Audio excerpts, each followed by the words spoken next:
गौरव गोगोई जी। कितनी मुख्यमंत्री बनाया आपने? धन्यवाद अध्यक्ष महोदय।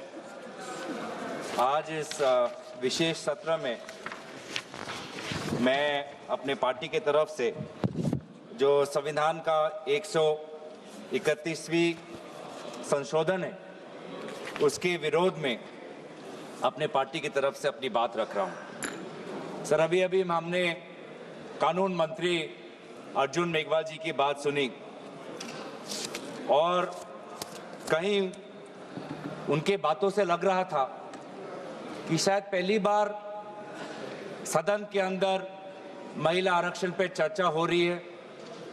आज ही हर्ष का दिन है, आज ही उल्लास का दिन है, आज ही पारित हो रहा है, पहली बार हो रहा है, ऐतिहासिक हो रहा है, ऐसा उन्होंने एक ढांचा बनाने की कोशिश की।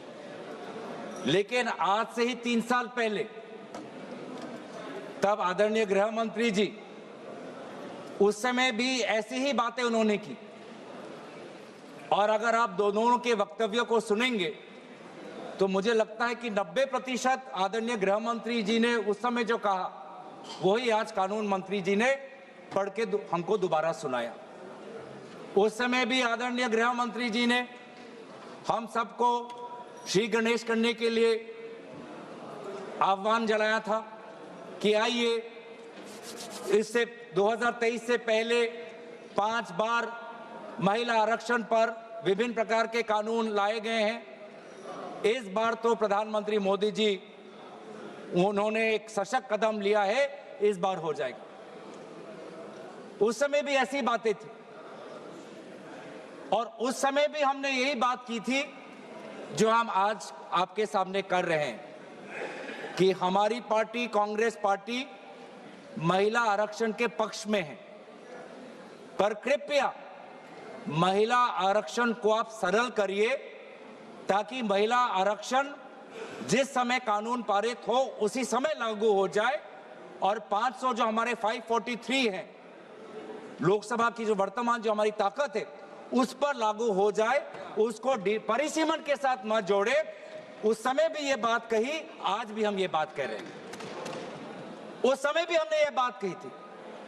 लोकसभा में आदरणीय हमारी कांग्रेस दल की नेत्री श्रीमती सोनिया गांधी जी ने यही बात कही थी कि हम महिला आरक्षण के पक्ष में हैं, पर इसको आप परिसीमन के साथ मत जोड़िए। और अगर आप महिला आरक्षण आप वर्तमान उस समय में 2024 के इलेक्शन में ही लागू करिए, उस समय भी हमने ये गुहार की थी। उस समय हमको आदरणीय गृह मंत्री जी ने कहा कि नहीं, डिलिमिटेशन कमीशन करना पड़ेगा। और मैं आदरणीय गृह मंत्री जी को मैं उनका जो स्पीच है उनके उसके ही मैं भाषण में एक लाइन उन्होंने कही थी जो मैं आपको इस सदन के इस चर्चा में लाना चाहता हूं। उन्होंने खुद कहा कि जैसे ही लोकसभा चुनाव पारित हो जाएगा, मतलब 2024, उन्होंने खुद कहा कि जैसे ही लोकसभा चुनाव पारित हो जाएगा तुरंत जनगणना होगी, तुरंत परिसीमन होगा, तुरंत महिला आरक्षण लागू होगा। अब 3 साल में ऐसी क्या बात बिगड़ गई? 3 साल में ऐसा क्या बदलाव आया कि लोकसभा चुनाव के बाद बस 2 साल ही हुए हैं और अगर आप इस विधेयक के statement of objects and reasons पढ़े तो खुद आज सरकार यह कह रही है कि जो अगला जनगणना होगा, जो अगला परिसीमन होगा, उसमें काफी समय होगा, काफी समय लगेगा और काफी उसमें डिले होगा। ये दोनों बात अलग है। स्वयं 3 साल पहले गृह मंत्री अमित शाह जी ने सदन में परिसीमन और जनगणना को महिला आरक्षण के साथ जोड़ते हुए हम सबको आश्वासन दिया कि जैसे ही अगली सरकार आएगी तुरंत जनगणना होगी, तुरंत परिसीमन होगा। और आज भी ये कह रहे हैं कि परिसीमन का जनगणना का काम शुरू हो गया। अभी अभी कुछ समय पहले आदरणीय गृह मंत्री अमित शाह जी ने कहा कि घरों की संख्या शुरुआत हो गई, घरों की संख्या कितनी है शुरुआत हो गई, और फिर व्यक्तिगत जनगणना उसकी शुरुआत होगी। तो क्यों आपने ही बिल में कह रहे हैं कि अगला जनगणना, अगला डिलिमिटेशन एक्सरसाइज में काफी समय लगेगा, तो इसका हम क्या समझे? इसका हम ये समझ सकते हैं कि कहीं ना कहीं आप वास्तविक रूप से महिला आरक्षण के पक्ष में नहीं हो। आप बार बार महिला आरक्षण में विभिन्न प्रकार के अटकलें ला रहे हो ताकि महिला आरक्षण को और पीछे किया जाए, और बाद में हो जो बात आसानी से हो सकती है, जो बात सरलता से हो सकती है, उसमें आप बार बार पेचीदा अटकलें लाके उसमें आप विलंब ला रहे हो। तभी आप 2023 में अगर आप हमारी बात सुनते तो 2024 में महिला आरक्षण आ जाता। और आज भी हम कह रहे हैं कि इस महिला आरक्षण को आप परिसीमन के साथ मत जोड़ो, महिला आरक्षण लाओ। वर्तमान में जो हमारी ताकत है 543, उसी पे आप लागू करो, हम पूरा आपका समर्थन करेंगे। 2029 में लाना चाहते हो, कृपया लाइए। पर जो बात आपकी, जो हर बात में आप जो राजनीति करते हो, सिंबोलिज्म की पॉलिटिक्स जो करते हो, ये साफ साफ इस आपके इस बिल में, तीनों बिल में दिख रहा है कि ये आपका महिला आरक्षण लाने का बिल नहीं है, ये देश को बैकडोर के द्वारा परिसीमन करने का ये बिल है। ये आपकी मंशा है, महिला आरक्षण बिल नहीं है ये। हम परिसीमन की आपकी ये मंशा है, उस पे आप महिला आरक्षण का आपने एक लेबल लगा दिया है, ढांचा लगा दिया।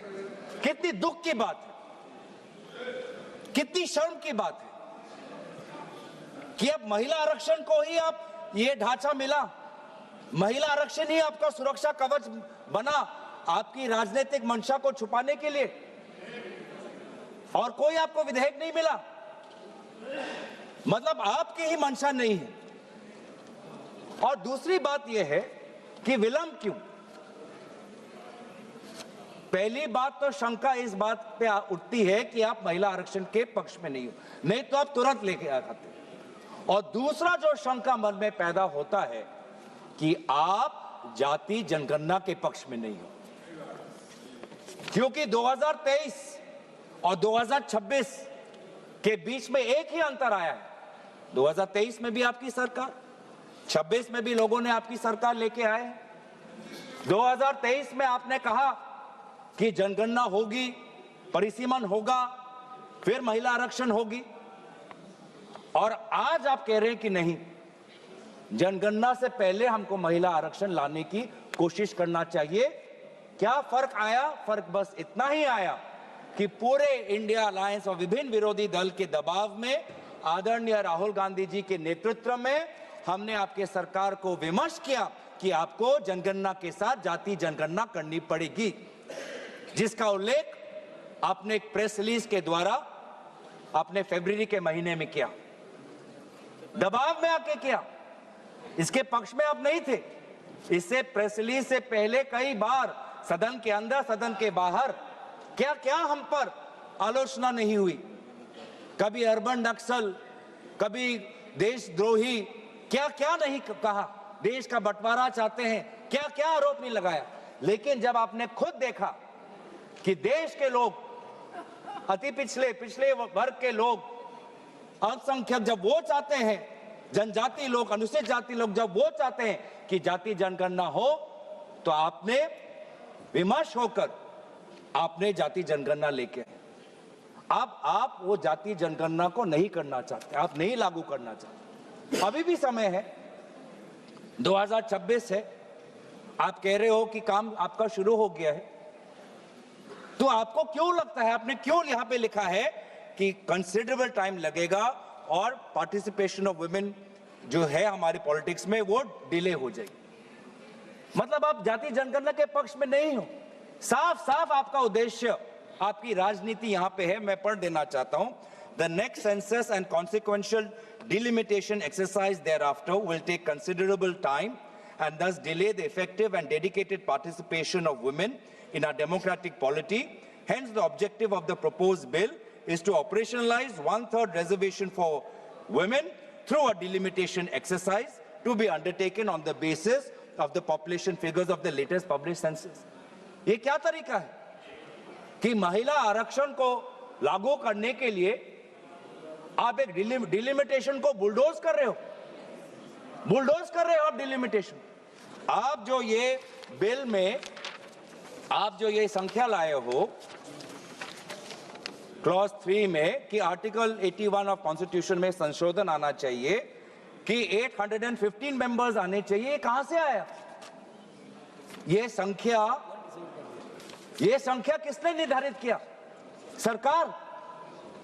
और इसीलिए तो हम इस बिल का विरोध कर रहे हैं कि आज सरकार अपने आप जो संविधान में लिखा हुआ है कि जो अगला सेंसस होगा 2026 उसके बाद डिलिमिटेशन होगा, आज सरकार ने वो संविधान का पूरा आर्टिकल 81 को खत्म करके खुद अपने आप को ताकत दे रहा है कि नहीं, सेंसस के लिए नहीं हमको रुकना, और अपने आप हमने चुन लिया कि 815 करना है। ये संख्या कहां से आया? नागपुर से आया? किसी शाखा से आया? कहां से आया? कोई सरकारी दस्तावेज, कोई पार्लियामेंट्री पेपर, कोई पार्लियामेंट्री कमेटी की रिपोर्ट, कहां से आया 815 नंबर? क्या आसमान से टपक गया? कहां से आया? यही तो हम जानना चाहिए। इसलिए तो हम कह रहे हैं कि सरकार के पास इस विधेयक को इंट्रोड्यूस करने की लेजिस्लेटिव कॉम्पिटेंस है ही नहीं कि वो सरकार अपने आप कैसे तय कर ले कि पार्लियामेंट की सदन की संख्या कितनी बढ़नी चाहिए, अपने आप बिना सेंसस के।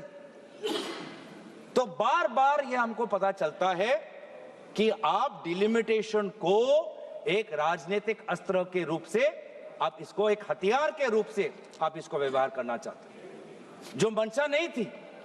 जो हमारे संविधान के निर्माता थे, डिलिमिटेशन किसी राजनीतिक दल के राजनीतिक हथियार के रूप में निर्माण करना उनका मंशा नहीं था। डिलिमिटेशन की मंशा क्या थी कि जैसे जैसे जनसंख्या बढ़ेगी, प्रशासन के लिए, सुशासन के लिए हम अपने डिलिमिटेशन अपने विधानसभाओं का, लोकसभा क्षेत्रों का ऐसा करें ताकि लोगों को प्रशासनिक सुविधा मिले, ताकि सुशासन सुचारू रूप से हो।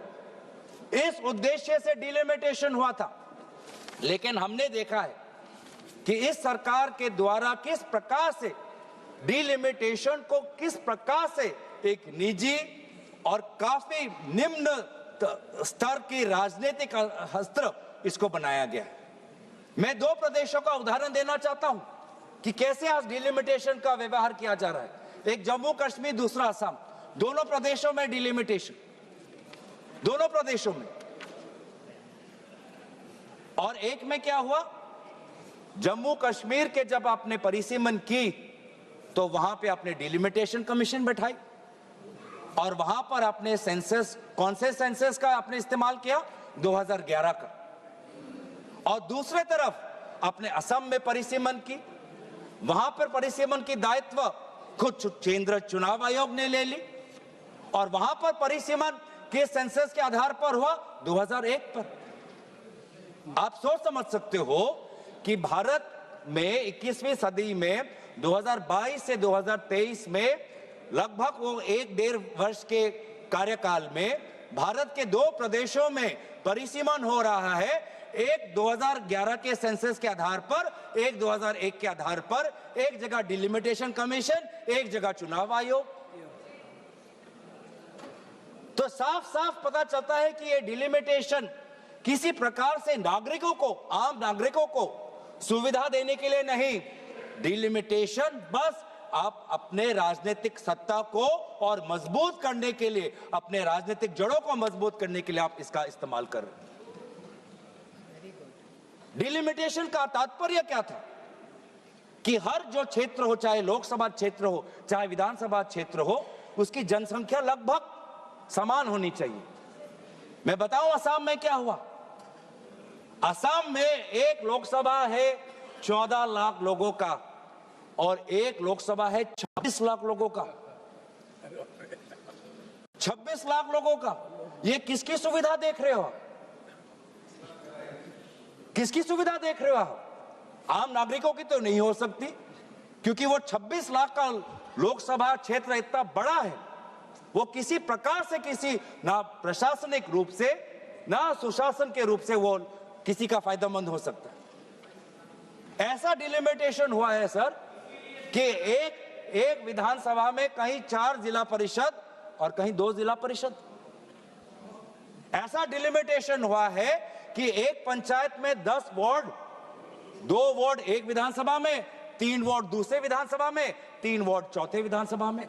यह है परिसीमन।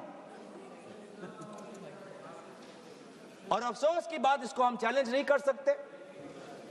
और यही जो आज इस प्रकार को अमेरिका में कहते हैं जेरीमैंडरिंग, पूरा कंप्लीट पॉलिटिकल एक्सप्लॉयटेशन, कि कोई एक ज्योग्राफिकल कंटिग्यूटी होती है सर।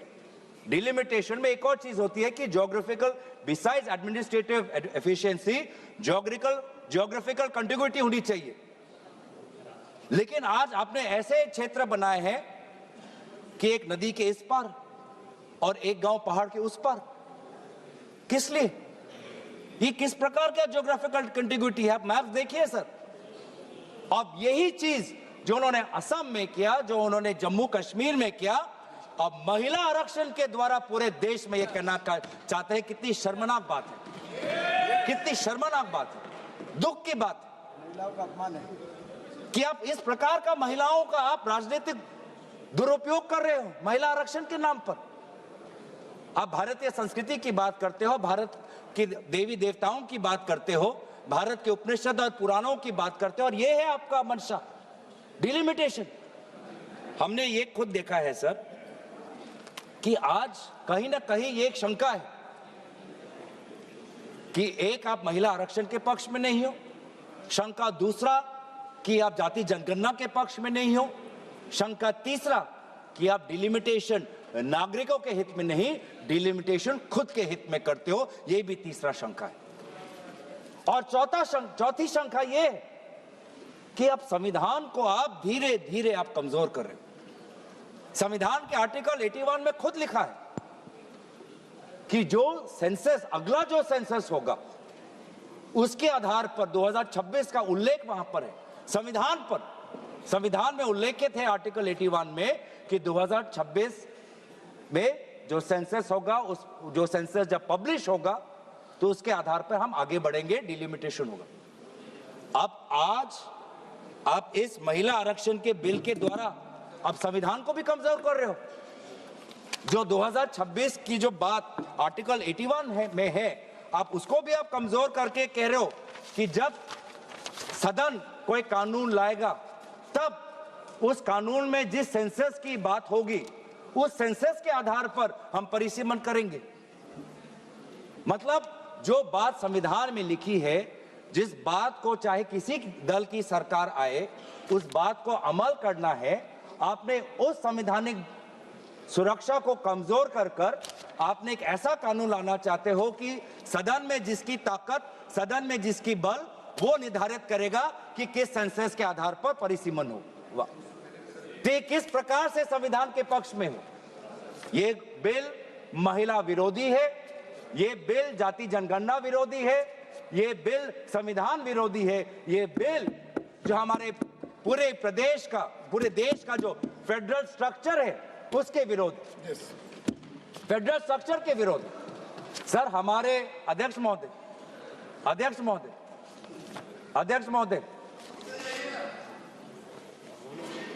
हमारे प्रदेश, जब हमारे देश में जब राज्यों का जन्म हुआ तो उस समय जनसंख्या नहीं देखी गई थी, भाषा देखा गया था। भाषाओं के आधार पर एक लिंग्विस्टिक रीऑर्गेनाइजेशन हमारे प्रदेशों को हुआ था। कहीं कहीं जो हमारी एथनिसिटी है, नॉर्थ ईस्ट के जो ट्राइब्स हैं, उनको पता है कि वो एक बड़े ग्रेटर असम के पार्ट में हैं, लेकिन कहीं ना कहीं उनको अपना परिचय बचाना था, अपने भाषा का परिचय। अपने एथिसिटी का परिचय, अपने परंपरा का परिचय। और इसीलिए वो ग्रेटर आसाम से, ग्रेटर नॉर्थ ईस्ट फ्रंटियर से वो निकलकर उन्होंने अपने सेपरेट स्टेटहुड की मांग की, जिसके कारण स्वाभाविक रूप से उनकी जनसंख्या कम हुई। आज वो जो मांग उन्होंने की, अपने परिचय की, अपने स्वाधीनता की, अपने भाषा की, अपने जाति की, अपने परंपरा की, आज उसके लिए उनको प्रताड़ित किया जा रहा है, क्योंकि जनसंख्या के आधार पर उनकी कभी ताकत इतनी होगी नहीं कि सदन के अंदर कोई नागालैंड में का होकर बुलंद अपनी आवाज रखे, कोई अरुणाचल का होकर बुलंद अपनी आवाज रखे, कोई मिजोरम का होकर बुलंद अपनी आवाज रखे। आज भी हमारे भारत देश में कई ऐसे प्रांत हैं जो स्टेटहुड की मांग कर रहे हैं। गोरखा का एक मांग है, सेपरेट स्टेटहुड की मांग कर रहे हैं। और आज जब वो सेपरेट स्टेट होंगे तो उन्हीं की जो जनसंख्या है उनके कारण उनको कमजोर किया जाएगा। तो आपने जो एक विषय है, जिस विषय पर हमारे केसी वेणुगोपाल जी ने कहा कि हमारे जो पूर्व प्रधानमंत्री हैं स्वर्गीय इंदिरा जी, स्वर्गीय अटल जी, उन्होंने पूरे जो हमारी फेडरल बैलेंस है, संतुलन है, उसको बचाने के लिए फ्रीज डाला था पॉपुलेशन सेंसस में 1976 और 2001 में, एक बड़े एक सोच के साथ। आज आप उनसे भी परे हो रहे। आप तो कांग्रेस के स्वर्गीय प्रधानमंत्री इंदिरा जी से तो बड़े अपने आप को समझते हो, आप स्वर्गीय अटल जी से भी अपने आप को बड़े समझते हो, जो एक अटल जी से भी, स्वर्गीय अटल जी से भी अपने आप को आप बड़े स्टेट्समैन समझते हो। तो जो आज ये पॉपुलेशन की जो बात है, एक संतुलन की बात है, जिसको हमें काफी बारीकी से समझना है। फेडरल स्ट्रक्चर को के बैलेंस को पकड़ने के लिए बहुत सबको साथ, सारे प्रदेशों के मुख्यमंत्री, सारे विभिन्न दलों के साथ बातचीत करनी है। उसको आप महिला आरक्षण के नाम पर सबके बुलडोज कर रहे हो आप। हम दोबारा आपको कह रहे हैं, लाइए महिला आरक्षण, हम इसके विरोध में नहीं है, महिला आरक्षण लाइए, लेकिन ये परिसीमन के अटकेले और इस परिसीमन के जाल से इसको बाहर निकालिए, सरल करिए, आसान करिए, लागू करिए, ताकि हम सब देख पाए। इससे महिला आरक्षण के द्वारा आप अपने राजनीतिक रोटियों को मत सेकें। मैं दोबारा कोशिश करूंगा कि काफी परिसीमन को लेकर इस देश में गंभीर सवाल उठ रहे हैं, जिस सवालों का जवाब, जिस मसलों का समाधान पूर्व में हमारे स्वर्गीय प्रधानमंत्री ने किया है, और काफी एक बारीकी से काफी संतुलन उन्होंने सृष्टि करने में वो सफल हुए। उस संतुलन को आप अपने राजनीतिक रोटी के लिए, अपने राजनीतिक मुनाफा के लिए भारत के उस संतुलन को मत बिगाड़िए, मत बिगाड़िए। आज भी हम एक, जैसे राहुल जी ने कहा है कई बार कि हम यूनियन है एक स्टेट्स के। इस यूनियन में चाहे स्टेट की जनसंख्या बड़ी हो या स्टेट की जनसंख्या कम हो, जनसंख्या के आधार पर उनको राजनीतिक रूप से उनकी ताकत को आप कम मत करिए या बढ़ाइए मत। सबको तवज्जो मिले, भारत की जो हमारी अखंडता है वो अमल रहे और भारत हमेशा सशक्त रहे। इसीलिए परिसीमन पर गंभीर चर्चा हो और इस प्रकार से बुलडोज ना करे। महिला आरक्षण पर आप उसको इस ढांचे से निकाले, एक सरल बिल लाइए, जो आप हमारे सुझाव को कबूल करिए। इसलिए आपने इस प्रकार के गैर संवैधानिक, गैर महिला, गैर जाति जनगणना, गैर जो हमारे संघीय ढांचे के खिलाफ बिल लाने के कारण हम पुरजोर तरीके से इस बिल का विरोध करते हैं। धन्यवाद।